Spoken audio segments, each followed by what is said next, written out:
Bienvenue au podcast de Mexigo avec Manuel Furtado. J'espère que vous êtes en pleine forme. Aujourd'hui, c'est l'épisode numéro 5 et je reçois un ami maintenant, Jérôme Dibois, avec Riviera Moto Aventure. J'ai plein de bons sujets à vous partager avec lui. Jérôme, comment tu vas? Ça va bien, toi? Merci d'être là parce que je trouve que ton projet il est super intéressant à partager avec les gens, spécialement les motocyclistes Les mordus. de la planète, les mordus de la moto. Ouais. Puis je trouvais ça intéressant de t'inviter parce que je pense que on a des belles choses à faire connaître aux gens ici. Mais tout d'abord, on parle ici d'expatriation, de lifestyle, d'immobilier, puis un côté entrepreneur aussi, c'est dans les Caraïbes du Mexique. Ouais. Parle-moi un petit peu de toi, Jérôme. D'où tu viens, ta famille, ton histoire d'expatriation? OK, ben moi, dans le fond, pour les gens qui me connaissent, je viens vraiment d'un petit village qui est de la campagne. Puis ceux qui m'ont vu grandir et tout ça, avec le temps, ils ont vu que je tiens pas vraiment en place, tu sais, que je change souvent de région. J'ai changé beaucoup de régions au Québec. J'aime découvrir. Avec tout ça, j'ai appris que j'aimais vraiment la découverte, les nouveaux endroits, les nouveaux environnements. Ça me stimule. J'aime le changement. Fait que là, avec tout ça, tu sais, on avait voyagé un petit peu, moi et ma conjointe, dans nos débuts. Puis on s'est aperçu qu'on avait vraiment plus le lifestyle de la chaleur à l'année. C'est quelque chose que tu savais qu'un jour, Ouais. ça serait peut-être une forme de retraite. Tu pensais pas que tu le ferais aussitôt, j'imagine. Non, pas aussitôt. Puis on n'avait pas vraiment d'endroit fixé sur la planète. Tu sais, dans nos tout débuts, on regardait beaucoup pour l'Australie. OK. Là, finalement, ça s'est dessiné autrement. Puis on s'est dirigé vers le Mexique, qui, moi, a été mon coup de cœur. Là, j'ai fait mon premier voyage Au Mexique. au Mexique. Puis c'est coup de foudre. Et ça a resté. Ça a resté. Pour plusieurs personnes, le Mexique, effectivement, là, on se sent comme à maison, mais avec des Ouais. palmiers, la chaleur, puis on peut venir en auto. Hein. Les gens, souvent, ils nous en parlent. En auto, puis même la proximité, l'avion, il y a beaucoup de vols de disponibles, tout ça, tu sais. Ouais. C'est quand même, tu sais, le Mexique, plusieurs vont penser que c'est dangereux, ça ne l'est pas. C'est vraiment plus sécuritaire que Qu'est-ce qui est dit? qu'est-ce qui est dit. Tu sais, nous, on a voyagé côte ouest, puis écoute, on a décidé de s'en venir vivre au Mexique, puis on s'est envenu côte est sans jamais avoir mis les pieds ici, puis Puis tu l'as fait en voiture aussi, si je ne me trompe pas. Hein? ouais. Comment a été ta ride? Extraordinaire. Écoute, c'est l'expérience que tu... Le premier coup, t'es comme pas certain, tu dis OK, comment ça va se passer, mais après l'avoir fait une fois, écoute, je l'ai fait 2 fois après. Puis je pense, en plus, justement, par rapport à la moto, tu es un passionné de moto, tu avais ta moto puis ta remorque Ouais, pinée en arrière de l'auto. ouais. Let's go, on s'en va au Mexique. Là. Volkswagen Jetta, mon homme, let's go, on descend. Wow! Je me souviens parce que j'étais déjà ici au Mexique quand tu es arrivé. Ouais. On venait de se rencontrer, puis déjà là, tu m'impressionnais parce que c'est pas tout le monde qui ose prendre la route du Québec sans venir. Let's go, on s'en va au Mexique. Ça a pris combien de temps, t'en reviens? Ça m'a pris 7 jours et demi. Écoute, j'ai fait ça tranquille. J'étais avec mon garçon. Il y avait juste moi qui conduisais. On faisait des journées de 10 à 12 heures. OK. Prends ça, ben, relax, si on peut dire ça comme ça. Mais c'était du 10 à 12 heures de route par jour. Ça allait bien. J'avais mes 2 chiens aussi. Mes 2 chiens Wow! qui ont voyagé avec nous sur le banc en arrière. Ça a super bien été. Ça a toujours été des belles journées bien remplies. Pas de problème. C'est sûr qu'avec mon background de mécanicien, tu sais, j'avais quand même prévu. T'es un gars manuel, t'es capable Ouais, de c'est te débrouiller en masse. C'est ça. Puis écoute, toute la prévention que j'ai faite avant de partir, ça m'a servi parce que aucun problème mécanique en descendant, tout a bien été. Numéro 1. Ouais. Dis-moi donc, justement, avant de partir, qu'est-ce qui a fait, quelle a été ta préparation avant de partir par rapport, tu sais, tu avais une maison, la famille, comment ça a été cet aspect-là, là, de partager l'idée que tu quitterais pour un autre pays? Là? Ben, dans le fond, c'était surtout que les enfants. On les a approché ça tranquillement, tu sais, tu sais, on va déménager, on s'en irait par là-bas, là, tu sais, c'était de vendre le projet comme, tu sais, la plage. Dans quel âge tes enfants? Là? Ma fille a 6 ans, puis mon gars, il a 12 ans maintenant, puis là, c'était 4 et 10 quand on est parti. Puis là, vous avez eu cette discussion-là, puis ils étaient willing, les enfants, à cet âge-là? Mon garçon, oui. Puis, c'est sûr que le côté quitter ses amis, tout ça, la vie de l'école, ça lui faisait un petit peu peur. Mais quand je lui ai dit qu'on allait faire la route ensemble, puis qu'on allait partir en road trip, là, il est venu avec les étincelles dans les yeux, puis let's go, comme ça. Puis comment ça a été justement cette adaptation-là par rapport à votre arrivée, tu sais, je veux dire, de quitter une maison, puis de s'en venir dans une autre maison ici au Mexique? Il y a une adaptation, tu sais, aussi pour ta femme, pour les enfants. Comment ça s'est passé pour toi-même? Oui, mais ça s'est quand même bien passé, parce que comme je t'ai dit, tu sais, moi, j'étais quand même rendu à ma 7e maison au Québec. Tu sais, on changeait souvent de région. OK. On restait pas comme dans la même ville, on changeait de maison. Madame était habituée de bouger déjà. Ben, ma blonde est comme ça aussi. Ouais, Tu sais, elle a vécu, elle est née, ça arrive sud de Québec, elle est allée vivre à Montréal. Là, on a fait un petit bout de vie ensemble, vraiment campagne. On s'est promené beaucoup, là. Déjà à base, fait que on est comme habitué au changement changement d'environnement. C'est sûr qu'on restait au Québec, mais ça reste que on s'adaptait bien. Mon garçon, c'est la même chose. Il m'a suivi tout au long de ces années-là. Okay. Ça a été changement d'école à 2 reprises, de changement de garderie, changement d'environnement. Ouais. Fait que là, tant que le port d'attache est là, qui est maman, papa. La fondation solide. La fondation bien ce que tu dis, parce que souvent les gens, ils ont peur du changement. Ils ont peur. C'est une question que je me fais poser régulièrement. Les enfants, que j'ai peur qu'ils ne s'adaptent pas. Je veux dire, la réalité, c'est que c'est les parents qui ont plus de misère à s'adapter que les enfants. Oui, écoute, c'est épouvantable. On est arrivé ici, nous, ça a pris 3 mois. Mon garçon était trilingue. Trilingue. Ouais. Imagine-toi, 3 mois. 3 mois. C'est capoté. Plus ils sont jeunes, plus qu'ils absorbent. Ah non, c'est épouvantable. Là, présentement, là où on se parle, il parle avec des Mexicains. Puis ils ne réussissent pas à croire qu'il est québécois puis qu'il vient du Canada. Parce que son espagnol, il est tellement bien. Il n'y a pas d'accent. Assimilé, pas d'accent. Il n'y a pas d'accent. Incroyable. Mes enfants aussi, là, ils vont à l'école bilingue, anglais et espagnol. Ils parlent français à la maison, puis nous, on est portugais. Fait qu'ils comprennent de plus en plus. On s'entend, là. Y a-t-il un plus beau cadeau que ça pour nos enfants que de leur donner l'accessibilité à des langues? Ouais. Je veux dire, t'as beau avoir l'argent du monde entier, ça se paye pas, ça. Non, ça tu peux pas l'acheter. Tu peux pas l'acheter. C'est vraiment une base. On fait juste regarder, nous, la différence que quand on était jeune, l'anglais n'était pas enseigné à l'école. Ouais. C'est venu plus tard que là, ils ont commencé au primaire. Puis là, quand tu sors, puis que tu te mets à sortir, puis tu te mets là, tu vois la barrière de la langue, écoute, ça tue. Tandis que là, mes enfants, moi, il n'y aura pas de barrière de langue, peu importe ce qu'ils vont aller sur la planète. Les opportunités, c'est un bagage qui reste, ça va toujours rester ancré. C'est la plus belle chose qu'on ne pouvait pas leur donner. Je connais tellement de gens du Québec, surtout particulièrement à la ville de Québec et les environs, qui ne parlent pas anglais. Puis, après coup, ces gens-là, c'est des amis, ils me disent « Colin, j'aurais aimé ça apprendre l'anglais, mais j'ai pas fait l'effort quand j'étais plus jeune. » Puis aujourd'hui, justement, voyager, tu sais, l'anglais, l'espagnol, je veux dire, c'est les top 3 langues dans le monde. Ouais. Mais écoute, c'est ça qui est plate. Mettons, tu prends quelqu'un qui arrive d'autour de Montréal, tu sais, l'anglais est plus acquis parce qu'il y a plus d'anglophones dans la région de Montréal, puis tu vois tout de suite la différence de l'insécurité quand tu sors en voyage, quand tu as une barrière de langue. Par rapport à la communication. C'est ça. 100%. Je veux dire, j'ai des investisseurs immobiliers qui m'approchent, puis que 80% de ma job, c'est de les rassurer sur l'investissement immobilier, mais je le sens tout de suite quand cet investisseur-là ne parle pas anglais, bien, il déjà plus de difficultés parce que là, l'espagnol, c'est sûr qu'il ne parle pas. La plupart des gens ne parlent pas l'espagnol. Mais là, en plus, l'anglais, parce qu'ici, les contrats sont faits en espagnol et en anglais. Ouais. Fait que déjà une zone d'inconfort. Fait que les langues, là, c'est un must. Tu viens ici, puis les gens, ils se disent « Ouais, mais je parle pas espagnol. » Mais moi non plus.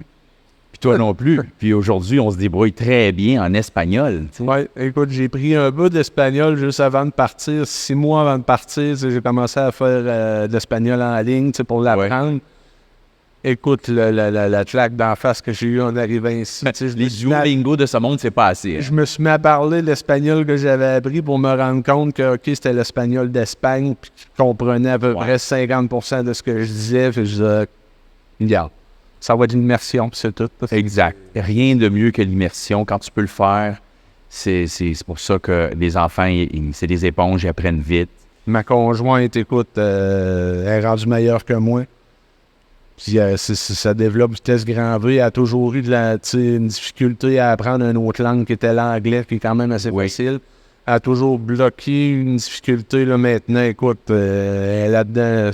On n'a pas le choix. On est là-dedans à longueur de journée. Les écoles, les ci, les ça, c'est toujours de conversation qui revient à l'espagnol. Exact. On a les traducteurs pour nous aider. Encore aujourd'hui, j'utilise de temps en temps mes traducteurs. Je dirais, mon espagnol est pas mal à 80%, mais je comprends tout. C'est vraiment là, 95% de compréhension. Ça nous aide énormément. Puis on parle, on jase avec ces gens-là. On finit par comprendre. Puis c'est du bon monde, je veux dire. C'est un peuple qui est très accueillant. Ouais. Un peu comme les Québécois. C'est pour ça qu'on se sent un peu comme à la maison. Vraiment. Les Mexicains sont très accueillants, sont super contents de nous présenter à leur famille. Puis, on s'est fait des amis en vivant dans une privada. On s'est fait des amis mexicains qui nous invitent chez eux à Puebla, qui est complètement au centre du Mexique, à côté de Mexico City. Ouais. Écoute, quand tu te fais dire ta maison, Casa y su casa, oui. Tu sais que t'es bienvenu. Puis c'est grand le Mexique, tu me parlais de ça tantôt, là, puis on va revenir là-dessus. Il y a tellement de panoramas. Le Mexique, il n'y a pas juste ici la Riviera Maya qui est extraordinaire, mais pour un gars de moto, tu cherches les coupes, tu cherches les côtes. Tu m'as parlé de Chiapas tantôt, on va y revenir, mais ça me fait penser aux saisons. L'hiver au Québec, l'été ici ou l'hiver ici, tu t'en es-tu de la motoneige? Y a-tu quelque chose qui... la motoneige, c'est sûr, la motoneige hors piste, écoute, ça me manquait même au Québec. Parce que, tu sais, les derniers hivers, c'était d'hiver en hiver, tu sais, il y en a de moins en moins. Mais ça me manquait de plus en plus. Fait que là, c'était comme une déception de... Ouais, ça coûte cher, puis t'en fais pas beaucoup. C'est mes amis motoneigistes au Québec, la facture est salée, là, parce qu'ils ont toujours des machines de l'année, l'entretien, il faut aller plus loin. La dernière saison va valider que c'est de plus en plus dispendieux pour le kilomètre que tu vas faire. Que je pense qu'en février, tout avait fondu. Ouais. Bon, fait que on se trouve d'autres bébelles, on fait de la moto, on s'en vient ici au Mexique. C'est ça. Puis, c'est ce que tu fais. Hein? Parlons-en, Riviera Moto Aventure. Je trouve ça extraordinaire comme idée d'entrepreneuriat que tu as eue. Parce que c'est une de tes passions. Hein? Parle-moi de ta passion de la moto. Moi, dans le fond, à 11 ans, j'ai eu ma première moto que j'ai rêvé d'avoir. Puis écoute, on est parti avec mon père et ma mère un samedi matin pour on est allé chercher ma première moto.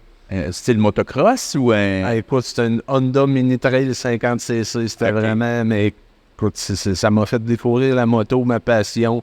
La pure, là. C'est tout de suite, là, mes amis pourraient te le confirmer. Là, ça a été instantané, ça a parti, les échos. Là, je savais que j'étais tombé sur quelque chose. Puis même la plus jeune. Je te croise ici souvent en moto. Là. Tu vas au dépanneur à podcast des fois. On a une certaine liberté ici.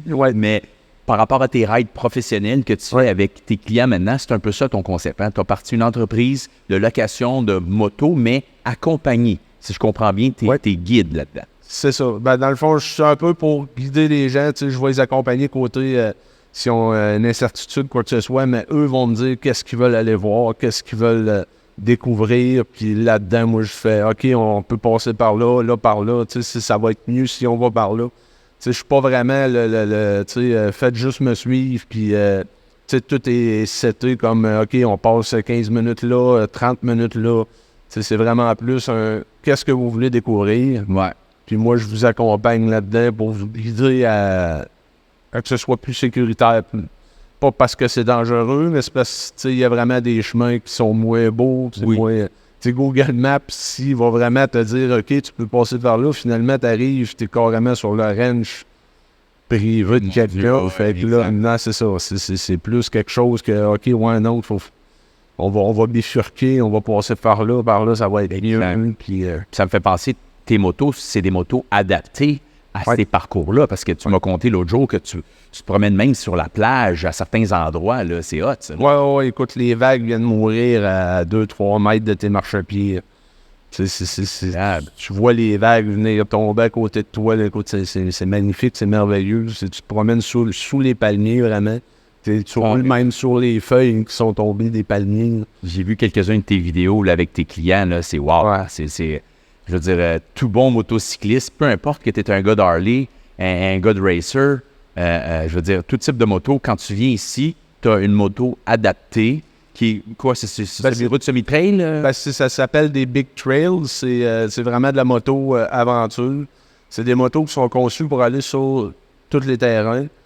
Tu vas avoir un confort sur les grandes routes, tu vas avoir une maniabilité hors route. C'est sûr que c'est pas un motocross, fait que tu vas pas te lancer dans les gros pits de sable, si on veut. Mais tu as quand même une très bonne maniabilité, trou d'eau, trou de vase. Tu es capable d'affronter à peu près tout ce qui se présente en avant de toi. Là, exact. Parce qu'ici au Mexique, c'est le cas. Je veux dire, tu as un beau chemin d'asphalte, puis si tu veux aller voir un petit peu plus loin quelque chose de beau, ça se peut que tu passes par des chemins un petit peu plus... écoute, il y a tellement une belle culture. Tu sors des sentiers battus, tu t'en vas. Tu vas vraiment là, sur les sentiers, les routes de la jungle. Tu vas rouler dans la jungle, écoute, la forêt vient comme tout se refermer au-dessus de toi. Là, c'est vraiment un corridor. C'est un tunnel de végétation là, que tu traverses, puis tu t'en vas. Tous mes clients vont te dire, écoute, c'est extraordinaire ce que tu vas vivre en si peu de kilomètres. L'effet que ça donne, t'as juste le goût de le refaire tout le temps. Ça attend que ça bat tout le centre-ville en moto quand le moteur chauffe, puis c'est pas les rides que... C'est là où je vais pas, c'est là. C'est les centres-villes où les moteurs chauffent. Exactement. Je me tiens loin de ça. Mais en même temps, c'est quelque chose qu'on peut aller découvrir par le côté en traversant une ville. Ouais. C'est ce qui est le fun du Mexique, c'est que tu as de tout en très peu de temps. C'est accessible, c'est super sécuritaire. C'est la joie de la moto. C'est perdu, mettons, sur certaines autoroutes, tu sais, qui n'est plus vraiment le plaisir de la moto. Non, ici, on retrouve vraiment la joie de la moto, c'est que tu as de tout. Comment je pourrais t'expliquer ça? Tous les panoramas. Dans la même journée, tu vas avoir tous tes panoramas. Puis tu vas te coucher le soir, puis tu vas, OK, je vais recommencer. Je vais recommencer encore. Tu sais, des clients qui m'ont fait une journée, ils ont dit, OK, c'est une farce. C'est vraiment base. Ils en parlent à leurs amis. Puis même du 3 jours, ils sont comme, avoir su, je n'aurais pris 5. Wow. Fait que, tu sais, c'est tout le temps une découverte. C'est nice, ça. Tu parlais tantôt de sécurité. Parlons-en un petit peu. Ouais. Je sais que tu vas toujours faire les trails avant d'arriver là avec les clients. Tu sais où est-ce que tu t'en vas, là. Tu as un mapping, tu as une organisation, tu as des arrangements avec des hôtels aussi, un petit peu ta structure, là. Côté sécurité, on parlait de permis de conduire aussi tantôt. Qu'est-ce que ça prend là, pour un bon... dans le fond, c'est quand tu as ton permis de conduire moto au Québec, puis que tu possèdes ta moto, mais en ayant ton permis de conduire, au Québec, on sait qu'on a une assurance avec la SAC. Ben, c'est quand même bien que cette assurance-là, c'est pas beaucoup de gens le savent, mais cette assurance-là te couvre en voyage. Wow, OK. Ouais. Fait que ton assurance, tu sais, t'es pas obligé de reprendre une assurance de plus que, tu sais, les gens pensent que, tu sais, c'est quand tu loues un véhicule ailleurs ou quoi que ce soit, tu sais, informez-vous, vous allez voir, la SAC va vous répondre automatiquement.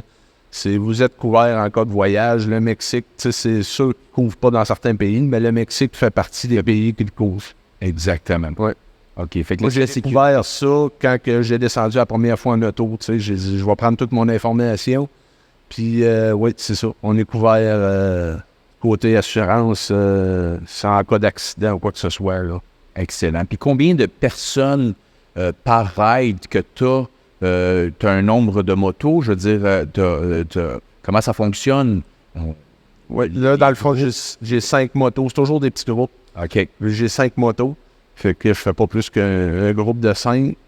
Ça permet vraiment une flexibilité. Ça permet de mieux combler les journées côté kilométrage, arrêt, tout ça. Tu sais, les gens sont plus facilement... on va s'adapter plus. Un petit groupe, ça s'adapte plus facilement qu'un gros groupe. on profite beaucoup mieux, puis c'est vraiment plus léger, c'est vraiment amical comme ambiance. T'as pas l'impression de partir un gros groupe de touristes, puis que c'est comme débarquer un autobus. Non, exactement. C'est vraiment, là, on crée un lien vraiment entre moi et mes clients. On devient, dans le fond, tous mes clients te le diraient, on devient tous des amis. Exact. Tous des chums de moto. Puis je pense qu'il y a aussi des couples qui se payent des rides de moto. Madame aussi est la bienvenue là, pour louer des motos. Tu as des motos adaptées, j'imagine? Toutes mes motos sont adaptées pour avoir un passager, une passagère. C'est super confortable. Ma blonde, elle m'a fait, on a fait justement une ride avec Cindy Martin. Puis ça va passer dans sa chronique au show de moto. Ma blonde, elle a embarqué, elle m'a suivi 5 jours. On est décollé 5 jours en duo. Route hors route. Hyper confortable. C'est cool, ça. Ouais. Puis il y a aussi des filles qui ont de la drive, ils chauffent leur moto, eux autres. Oui, ben Cindy Martin. Ouais. Elle est partie avec ma Versys 650. Son chum avait la Vistrom. Puis maintenant, on a changé. La Vistrom, la GS. Cindy, elle était tombée en amour avec le Versys. Elle a gardé sa petite Versys 650. Ouais. Oh non, c'est des motos qui sont maniables, sont hyper légères. Je suis capable d'ajuster la hauteur sur certaines motos là, pour rendre madame un peu plus confortable, ça allait mieux. Même monsieur aussi, des fois, il y en a qui sont plus courts un peu, qui veulent être plus sécuritaires. La suspension est ajustable. Puis super bien entretenu. Ça, c'est une de tes forces. Tes motos sont sacoches. A1. C'est pas à la mexicaine. On veut pas, on veut pas j'ai vu d'autres centres de location que des fois tu... Ouais, non, moi, ma blonde pourrait vous le confirmer. Là, José pourrait vous le dire. Je passe beaucoup de temps au garage. C'est mon secret. Dans le fond, c'est la clé de la réussite dans des tours comme ça. Okay. Si tu veux partir, pas avoir de problème. Puis on n'est jamais à l'abri de rien. C'est pour ça que moi, quand je suis avec mes clients, il y a une fois que c'est arrivé, un bris de chaîne, Ça peut arriver, certain. Ça peut arriver. Écoute, on s'est viré de bord. Je suis allé dans un village, je me suis dépanné à la mexicaine, pris une chaîne d'une moto qu'eux autres ont plus petite, tout. On a remis ça sur la moto, on est reparti. Ça a pris 1h30, on était reparti. Pour le chemin du retour. Pour le chemin du retour. Puis, faut pas oublier qu'ici au Mexique, des motos, il y en a. Là. Je veux dire, des centres de motos, il y en a. Il y en a beaucoup aussi parce que c'est l'été à l'année. Hein? On ne fait pas ça juste par année. C'est ça. C'est un moyen de transport. C'est un moyen de transport. C'est pas un loisir.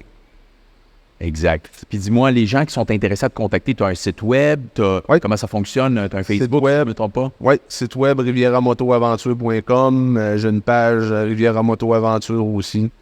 Page Facebook, Instagram. On est rejoignable là-dessus. Vous allez rentrer en contact avec moi ou ma conjointe. C'est plus ma conjointe qui s'occupe du côté, de ce côté-là. C'est José qui gère plus vraiment le côté réseaux sociaux, tout ça. Là. Moi, je suis plus mécanique. Toi, tu es sur la route. Ouais, c'est là ton plaisir, c'est là ta force. Excellent. Puis dis-moi, le volet entrepreneur de ça, tu as ouvert ta business au Mexique, tu as parti ce concept-là, tu commences vraiment à avoir une clientèle de plus en plus grandissante. Ouais. Qu'est-ce que tu dirais à toute personne qui nous écoute, qui un jour veut peut-être s'expatrier, il voudrait se partir une business, peu importe son sujet? Je veux dire, tu as passé par ce chemin-là. Hein, c'est quoi les difficultés? C'est quoi les fausses peurs? Les fausses peurs, c'est que dans le fond, c'est que la barrière de langue va te limiter. C'est une fausse peur. C'est oui, à un certain point, mais en même temps, il faut que tu dises que c'est touristique. Il y a beaucoup d'entreprises ici qui vivent du tourisme. Il y a beaucoup d'entreprises mexicaines qui, eux, se limitent à l'espagnol, ce qui va créer une barrière de langue avec les touristes. Versus que si ton français, ton anglais est bon, en ayant un bon anglais, tu trouves des portes. Là, c'est comme plus facile. Puis écoute, côté entrepreneuriat, c'est la meilleure affaire que tu peux avoir, c'est plusieurs cartes à ton jeu. Exact. Donc, c'est le secret, tu sais. J'ouvre cette parenthèse-là. Les gens, des fois, ils pensent de venir travailler ici en tant qu'expatrié. Ce n'est pas la bonne façon de faire. Je veux dire, un salaire mexicain, non. On veut pas ça. C'est ça. On part un projet, puis là, on se lance. Là. Quelqu'un qui a toujours rêvé de se partir en business, c'est à bonne place. Là. C'est une entreprise de service qui a du sens, va voir le jour définitivement. Là. Oui. Mais c'est ça, c'est de croire que tu vas fonctionner ici comme tu fonctionnais au Québec, ça, c'est ça. Non, faut s'adapter, faut s'ajuster. Ouais. C'est sûr et certain. C'est ça. Excellent. Dis-moi donc, ça me fait penser aussi par rapport, ça c'est une de tes sources de revenus, mais tu es un investisseur immobilier, tu as acheté des propriétés ici au Mexique. Parle-moi un petit peu de ton Oui, expérience. on a acheté un joli studio en pré-vente à Tulum, dans Aldea Zama, qui est vraiment proche du centre-ville de Tulum, qui est quand même une bonne proximité de la plage aussi. Puis écoute, Tulum, c'est l'effervescence du moment, ça grossit. Incroyable, l'aéroport qui est en fonction déjà. Oui. Puis écoute, la beauté de Tulum, c'est que tu en as pour tous les goûts, tous les prix. Puis tu peux aller chercher comme le vrai Mexique qui est dans le centre de Tulum, centre-ville. Vraiment plus downtown, qui a gardé un petit peu de son village de pêcheurs qui était, il y a une dizaine d'années. Exact. Puis tu peux aller rechercher le luxe, puis le confort. Le confort. De la mer. La proximité de la mer qui va être plus dans, mettons, dans la section où mon studio est situé, qui est Aldea Zama, qui est un super secteur en passant. Aldea Zama, pour les gens qui ne le savent pas, c'est un des districts les mieux structurés avec des chemins d'asphalte, même pavillonnés à certains endroits. L'Internet, underground, électricité, tous les services sont là, les eaux pluviales.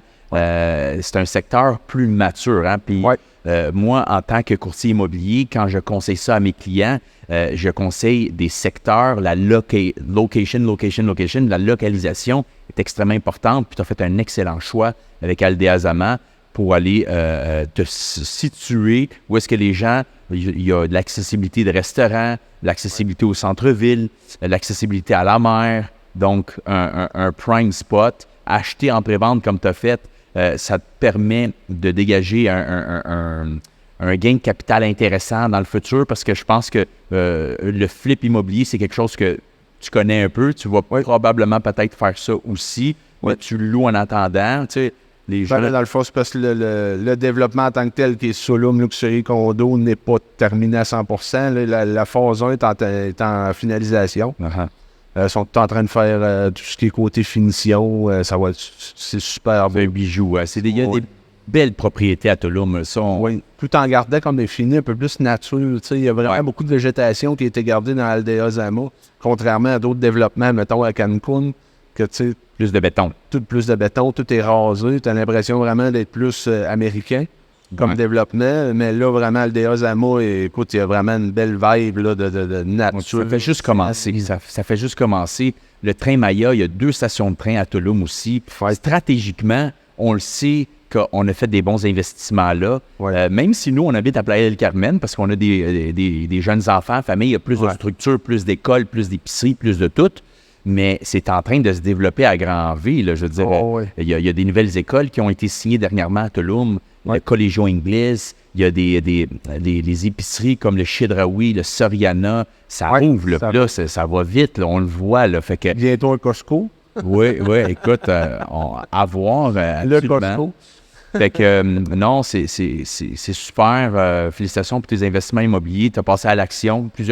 Plusieurs gens qui nous écoutent aujourd'hui, ils pensent, ils ne savent pas comment. Dans le fond, il faut bien s'entourer. Il faut s'entourer d'un bon courtier immobilier pour vous aider à faire des choix distincts, pour voir le 2 côtés des médailles aussi, parce qu'il n'y a rien de parfait non plus ici. Là, je veux dire, non. Sinon, tout le monde le ferait. Hein, ça serait facile. C'est ça.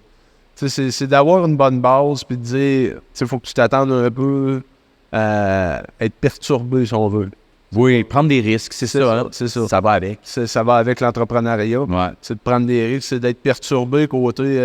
mentalement, t'es comme pas prêt des fois à certaines choses, mais il faut que tu te dises que ça peut arriver. Mais ça finit par... On va tout au même point, mais au Mexique, ça passe par différents chemins que ce qu'on est habitué. On peut être habitué au Québec. Mais avec un bon agent, puis en posant les bonnes questions, puis en ayant la bonne information. C'est surtout le secret ici, c'est d'avoir la bonne information. Exact. Que là, tu vas avoir des bons achats qui vont être rentables, puis que ça va t'amener l'investissement reste un bon placement. Ça a toujours été. Je veux dire, ouvrir des entreprises, investir en immobilier, j'ai même des amis qui viennent, tu sais, je veux dire, les banques qui donnent des bons intérêts, tu peux placer ton argent et faire de la bonne argent, je veux dire. Je suis tellement content de savoir qu'ici au Mexique, puis beaucoup de gens ne le savent pas, mais on a une économie très forte, solide, puis on est cash flow positif dans notre trésorerie bancaire du pays. Je veux dire, ceux qui font faire un peu de recherche, ils vont voir que on n'est pas si pauvre que ça, là. Contrairement à bien des... c'est ça, mais le Mexique, c'est tellement plein de richesses que c'est un des rares pays qui peut être autonome. 100% autonome. Tu peux être totalement autonome et indépendant des autres pays autour au Mexique. Le Mexique produit beaucoup de fruits et légumes pour une majeure partie de l'Amérique du Nord. 100%. Va juste à l'épicerie au Québec, produits du Mexique. C'est quelque chose que tu réalises rendu ici. Tu fais, OK, on a une abondance de fruits et légumes disponibles à l'année. Les fruits goûtent tellement meilleurs ici. Tellement. D'ailleurs, tu m'as partagé tantôt avec tes enfants, ta petite, elle a une intolérance au gluten, je crois, hein, puis tu me partageais qu'ici, c'était comme tout simplement plus facile d'avoir des produits. Certains produits sont plus faciles. Tu sais, côté épicerie, en gros, on va chercher un peu plus parce que c'est moins centralisé à un seul endroit. Tu as un peu plus de recherche à faire. Mais tu vas au restaurant, il y a beaucoup plus de restaurants qui vont être sensibilisés à, puis qui vont faire, oui, on connaît ça. Tu sais, la maladie cœliaque, qui est une maladie auto-immune avec le gluten, ils vont être, oui, on sait c'est quoi. Oui, la contamination croisée, on sait c'est quoi. Il y a vraiment une meilleure connaissance de ça ici. C'est quelque chose qu'on s'attendait pas du tout. Oui. Fait que c'est rassurant pour les familles qui ont ce challenge-là avec des enfants ou même eux-mêmes avec le gluten. Ici, on est plus dans le mode bio, organique, plus de choix santé. Évidemment, il y a des fast-foods aussi, là, on ne s'attachera pas. Mais de façon générale, je veux dire, moi, j'adore aller dans les petits marchés, puisque les fruits et légumes, là, il y en a à tous les 2-3 coins de rue, là. Puis on est beaucoup plus porté à aller au stand de tacos sur le coin de la rue qu'au McDonald's. Ouais, Tim Hortons. Il n'y a pas vraiment de Tim Hortons ici présentement à Playa, mais tu sais, mettons juste pour mettre l'emphase, c'est au Québec, tu sais, quand tu as faim et vite, tu veux manger de quoi vite, c'est tout de suite, c'est Tim Hortons, c'est McDonald's, c'est IW. Une grosse chaîne de bouffe transformée. C'est ça, une grosse chaîne de fast-food. Et si tu as faim, tu fais un stand à tacos. C'est tellement la meilleure nourriture. Ça coûte à rien, on s'entend. Ça coûte à rien, puis écoute, la nourriture est faite avec amour. Tu sais, j'ai justement un stand pas loin de mon garage de Riviera-Moto. Puis, écoute, c'est tellement les meilleurs tacos que j'ai mangés depuis que je suis au Mexique. Écoute, les pots en terre cuite, la madame, elle sort les tacos. C'est frais du jour, ils font ça tous les jours ici. Non, je te comprends, 100 000 $, on mange très, très bien ici au Mexique, définitivement. C'est de valeur que les madames n'aient pas de nom sur leur kiosque, parce que je leur fais une publicité. Super. En terminant, je te demanderais, mettons, qu'est-ce que tu conseillerais aux gens, aux familles peut-être, qui possiblement voudraient peut-être s'expatrier, voudraient se partir une business, ils ont des enfants, ils veulent savoir comment ça fonctionne. Je veux dire, la peur du changement, de la façon que vous l'avez vécu, ce serait quoi? Qu'est-ce que tu aurais à dire à ces gens-là?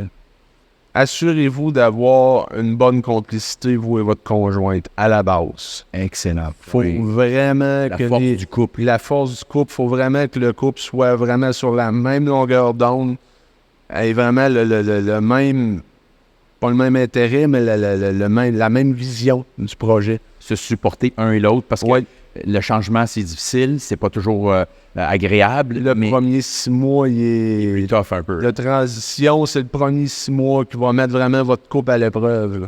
Définitivement. On a tous passé par là. C'est des up and down, mais le après, un coup que tout le monde est comme seté, rassuré, les enfants sont confortables, l'école, la nouvelle routine s'installe. Mais on regarde un peu derrière nous, on est au paradis. Je veux dire, on a des palmiers partout, les piscines à l'année. C'est ça. On n'est pas dans certaines routines, ça peut paraître plate, mais faites-vous-en pas, la routine ici, c'est pas la même routine qu'au Québec. Là. Non, puis on est tout le temps dehors. On en parlait un petit peu tantôt. Je veux dire, on a une tendance naturelle à passer plus de temps dehors, le soleil, la vitamine D.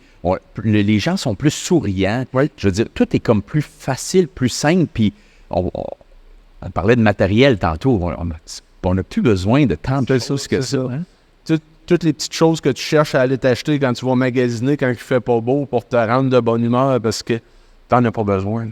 Ouais. Ici, t'en as pas besoin. Tu sais, ici, on crie après nos enfants pour qu'ils rentrent souper le soir, tu sais, comme dans le temps. Ouais. C'est ça. 100%. C'est ça. Ouais. Là, les lumières allument dans la rue, go, faut rentrer à la maison. On rentre à la maison. Ben oui, ils sont tout le temps en train de jouer dehors, les sports. Tout le temps. Puis on a des privadas ici. Hein, on habite dans des secteurs sécurisés où il y a des parcs centrales, des terrains de soccer, des parcours de basketball, de tennis. Je veux dire, c'est tellement le fun. C'est tout le temps d'aller chercher tes enfants pour qu'ils viennent à la maison pour se nourrir. C'est comme, OK, ils sont rendus où?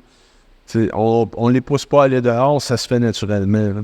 C'est cool, ça. Ben, merci beaucoup de ton temps. Ça a été super agréable de nous partager ton expérience aujourd'hui.